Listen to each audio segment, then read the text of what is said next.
तुर्की की फौजी तैयारी से बढ़ी है इजराइल की चिंता और इसको लेकर अमेरिका को अहम जानकारी इजराइल की तरफ से दी गई है। आखिर क्या हुआ है, इसको लेकर पूरी वीडियो देखना ज़रूरी है। इजराइल के सीरिया में एक सैन्य एयरबेस पर, मिलिट्री एयरबेस पर किए गए हमले के बाद तुर्की और इजराइल के बीच तनाव बढ़ गया है, कशीदगी बढ़ गई है। रिपोर्टों के मुताबिक तुर्की वहां राडार और एयर डिफेंस सिस्टम की तैनात करने की तैयारी कर रहा था।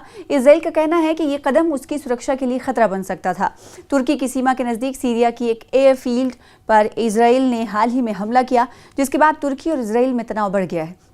अमेरिका को बताया है कि तुर्की सीरिया के एक सैन्य एयरबेस पर राडार सिस्टम और एयर डिफेंस उपकरण तैनात करने की तैयारी कर रहा है।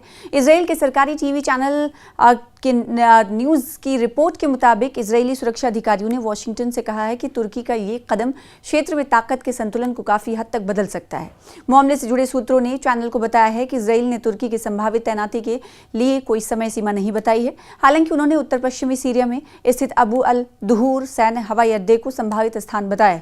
इसी एयरबेस पर मंगल को इजरायली वायुसेना ने हमला किया था। मंगल के रोज इन हमलों के बाद तुर्की और इजराइल के बीच तनाव बढ़ गया है। सीरिया के लिए अमेरिकी विशेष दूत टॉम बैरक ने कहा है कि इजराइल ने हमले से पहले अमेरिका को इसकी जानकारी नहीं दी थी। शिंहुआ समाचार एजेंसी की रिपोर्ट के अनुसार एक इजरायली अधिकारी ने कहा है कि ये हमले इस उद्देश्य से किए गए हैं कि तुर्की के उपकरण या सैनिक हवाई रास्ते से इस एयरबेस तक ना पहुंच सके। इजराइल के रक्षा मंत्री इजराइल कॉट्स ने कहा है कि ये हमले तुर्की की योजनाओं से जुड़ी स्पष्ट खुफिया जानकारी के आधार पर किए गए। उनके मुताबिक तुर्की ऐसे कदम उठाने की तैयारी कर रहा था जो इजराइल की सुरक्षा के लिए खतरा बन सकते थे। उन्होंने ये भी कहा कि हमले से पहले सीरिया को कूटनीतिक स्तर पर चेतावनी दी गई थी।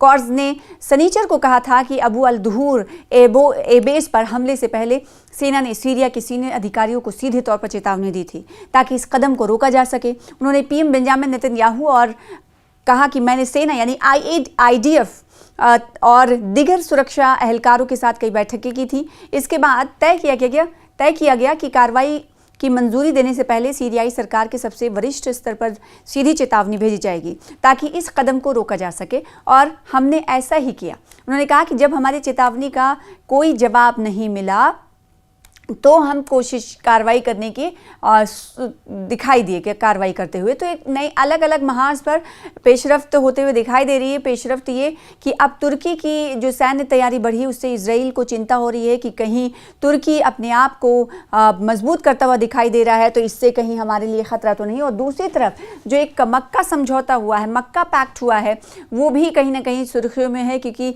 मक्का पैक्ट से इसे मिडिल ईस्ट का नाटो भी करार दिया जा रहा है कि अगर ये तमाम ममालिक एक साथ आ रहे हैं तो हो सकता है ये जो अमेरिकन कंट्रीज़ हैं या फिर जो ये ताकत है, बड़ी ताकतें हैं, उनके ख़िलाफ़ कहीं ये खड़े ना हो जाएं।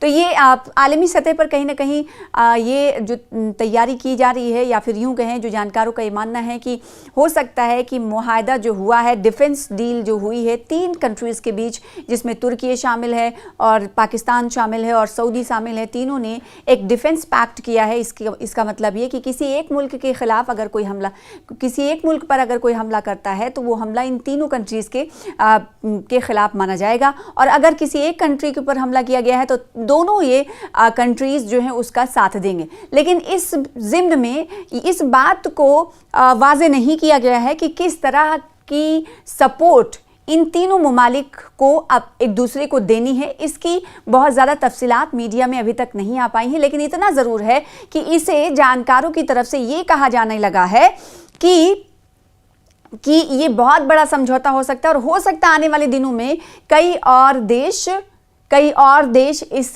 पैक्ट या फिर अप्रत्यक्ष रूप से इससे जुड़े। और दूसरी तरफ आपने वो खबर भी सुनी होगी जब कि ईरान को भी इस पैक्ट में जुड़ने की खबर के हवाले से जानकारी मिली थी, तो कहीं ना कहीं ये कहा जा रहा था कि ईरान भी इस पैक्ट का हिस्सा बन सकता है, या फिर हम ये कह रहे हैं कि इस डिफेंस डील का ईरान भी हिस्सा बन सकता है। ये कहना था, ये ज़राए के हवाले से खबर मिली थी। लेकिन इस मामले पे ईरान के हवाले से अगर देखा जाए तो ईरान कभी भी इस पैक्ट का हिस्सा नहीं होगा, क्योंकि ईरान अगर ईरान अगर बदला लेना चाहता है अमेरिका और इजराइल से तो मिडिल ईस्ट के कई सैन्य बेसिस पर, मिलिट्री बेसिस पर हमला करता है, जो अमेरिकन, जो यूएस की बेस, अमेरिकी बेसिस इन ममालिक में हैं। तो क्या ये माना जाए कि ईरान बड़ी आसानी से कुछ कर सकता है? तो इसका जवाब ये मिलता है जानकारों की तरफ से कि ईरान कभी इस पैक्ट का हिस्सा नहीं बनेगा। लेकिन इतना तो ज़रूर है कि मक्का मुआहदे ने कहीं ना कहीं बेचैनियाँ बढ़ा दी है, इजराइल परेशान है और परेशान हाल होकर इजराइल ने अमेरिका से अहम बात की है कि जो टर्की है वो अपना मिलिट्री बेसिस बढ़ा रहा है, तैयारियां कर रहा है, इससे कहीं ना कहीं उसे खतरा हो सकता है। इसके लिए आपको बताएं कि इजराइल के सीरिया में एक मिलिट्री एयरबेस पर हमले जो किए गए, उसके बाद तुर्की और इजराइल के बीच तनाव बढ़ गया है। अब ये तुर्की जो है सोच रहा है कि आने वाले दिनों में कहीं ना कहीं, अब देखिए अगर तुर्की को इजराइल निशाना बना रहा है तो अब इसका मतलब ये है कि वो पाकिस्तान के खिलाफ भी माना जा रहा है हमला, वो सऊदी अरब के खिलाफ भी हमला माना जा रहा है। तो आने वाले दिनों में देखना होगा कि जब इजराइल और तुर्की के खिलाफ इस तरह की कशीदगी बढ़ रही तो इन दोनों ममालिक की तरफ से क्या कुछ किया जाता है, ये देखने वाली बात होगी।